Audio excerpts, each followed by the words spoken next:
প্রবল বৃষ্টিতে ঘরের দেওয়াল ভেঙে মৃত্যু হলো দুটি শিশুর। মঙ্গলবার রাতে শিলিগুড়ির ইস্টার্ন বাইপাস সংলগ্ন পাখালুপাড়ার ঘটনা। এই ঘটনায় ওই এলাকায় শোকের ছায়া নেমে আসে। এদিন রাত 10:30 নাগাদ প্রবল বৃষ্টির ফলে ভোরের আলো থানার অধীনে পাগালুপাড়া এলাকায় বাসিন্দা পরিমল মহন্তর বাড়ির দেওয়ালের এক অংশ ধসে পড়ে। দেওয়ালের ভাঙা অংশ চাপা পড়ে মৃত্যু হয় তার 3 বছরের মেয়ে মধুমিতা মহন্ত ও 1.5 বছরের ছেলে দেবায়ন মহন্তর। দুজনের দেহই উত্তরবঙ্গ মেডিকেল কলেজ হাসপাতালে নিয়ে যাওয়া হয়েছে। ঘটনায় এলাকায় শোকের ছায়া নেমে এসেছে। খুব মর্মান্তিক এই ঘটনা মানুষের মনকে নাড়া দিয়েছে।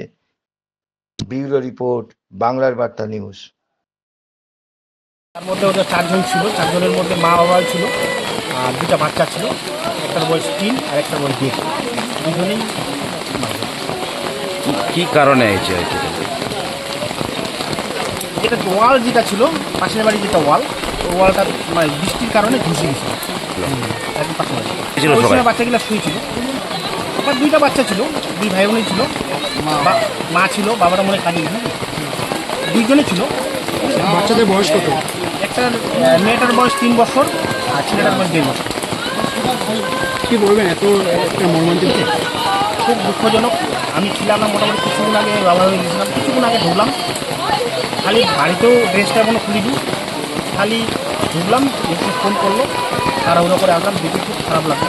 মানে এত দুঃখজনক, এটা তো বোঝা যায় না। কারণ এক মা তার 2টা বাচ্চাই এখন কিছু করে নিয়ে গেল। দুটাই বাচ্চা ছিল। আমি এসে দেখলাম একটা মর্মান্তিক ঘটনা। আমার বাড়ি পাখালুপাড়া, আমার বাড়ির পাশেই ঘটনা, যেটা দেখলাম রাত আনুমানিক 9:30 থেকে 10টার মধ্যেই বাড়ির পাশে যে প্রাচীর দেওয়ার ছিল, প্রাচীরের পাশে আরেকটা বাড়ি ছিল, সেই বাড়ির ওই ওয়াল মানে প্রাচীর ভেঙে পড়ে ঘরের উপর ভেঙে পড়ে এবং ঘরের 2টি বাচ্চা ঘুমন্ত অবস্থায় ছিল, তাদের উপর পড়ে যাওয়ার পরে মর্মান্তিকভাবে খুবই দুঃখজনক ঘটনা যে বাচ্চা দুটোই মারা যায়। বয়স কত ছিল ওদের? বয়স আনুমানিক একজনের 5 বছর হবে আর একজনের 7 বছর হবে। হ্যাঁ, এখন দেখে সেটাই মনে হচ্ছে, কিন্তু যখন দিয়েছিল তখন তো সেটা অতটা আমরা বুঝতে পারিনি। কিন্তু এখন দেখে মনে হচ্ছে যে সত্যি হয়তো প্রাচীরের ডিপটা কম ছিল, কারণ যে বাড়িতে বাচ্চা দুটো মারা যায় সেটা একটু নিচু জায়গা, আর যে প্রাচীরটা ছিল ওনার বাড়িটা একটু উঁচু জায়গায়, কাজে ডিপটা হয়তো কম দেওয়াতে বা রড দেয়নি, সেই জন্য হয়তো ভেঙে পড়েছে। হয়তো প্রাচীর ঠিকই আছে, ঠিকই, এখন সেটা কিভাবে তৈরি করেছে সেটা তো আমাদের জানা নেই। এখন কে কীভাবে তৈরি করেছে প্রাচীর, সেটা তো আমরা তদন্ত করে দেখতে পারি না বা সম্ভব নয়। কাজে প্রাচীর এরকম আছে এবং বাড়ির আশেপাশে আরও এরকম নিচু বা উঁচু জায়গার মধ্যে আছে।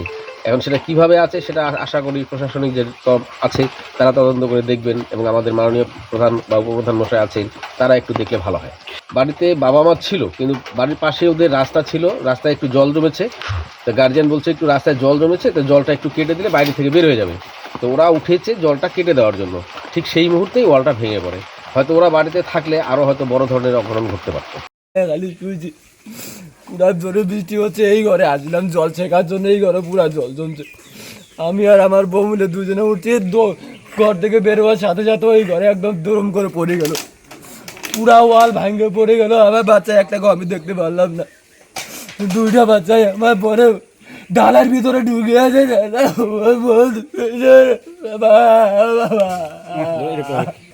9টা 9:30 এরকম হবে। ওখানে কি আপনিও ঘুমাইছিলেন নাকি বাচ্চা দুটো? আমরাও ঘুমাইছিলাম, বাচ্চাগুলাও ঘুমাইছে। তো জোরে বৃষ্টি হওয়ার কারণে মা ডাকলো, বলে ঘরে বৃষ্টি ঢুকছে, তোদের ঘরে যদি বৃষ্টি ঢুকে একটু চারপাশে দেখ। ও দেখতে বেরোচ্ছি তখনই অ্যাক্সিডেন্টটা হয়ে গেছে, ওদের ওয়ালটা গোটাই ভাঙে পড়ে গেছে বাচ্চা 2টার উপর। খালি পা 2টা দেখছি, শরীরগুলো একটাও দেখা যায় না। মেয়েটা বড়, ছেলেটা ছোট। মেয়েটার বয়স কত আর ছেলেটা? মেয়েটা 3 বছর, ছেলেটা 1.5 বছর। খালি কথা বলা শুরু করলো বাবা। বড় মেয়ে আছে বাইরে আছে, আর এখানে 2টা ছেলে মেয়ে, 3 ছেলে মেয়ে টোটাল, 2টা মেয়ে 1টা ছেলে। আমার শাশুড়ি ডাকলো আমার বরকে, আমার বর উঠলো, উঠে বললো লাইটটা নিয়ে আয়, আমার ঘরে জল ঢুকছে, তুই আমি লাইটটা ধর, আমি জলগুলা ছেঁকি। ও জল ছেঁকতে ও লাইট নিয়ে জল গেলো, আমার শাশুড়ি জল ছেঁকতেছে। তা আমি বললাম একটু আমিও যাই দেখি। আমি উঠলাম, আমার বাচ্চাটা আমার বুকে ছিল, আমি বাস্তে করে ওকে শুয়াই রেখে আমি উঠে আসলাম। আমি ঘরের থেকে বাইরেও হই নাই, তাতে ওয়ালটা ভাঙে আমার ছেলের বুকে এসে পড়লো, পাগুলাই দিকে আসে। আমার ছেলেটা না চিল্লাইতে পারলো, না কিছু করতে পারলো, কিচ্ছু পারলো না আমার ছেলেটা।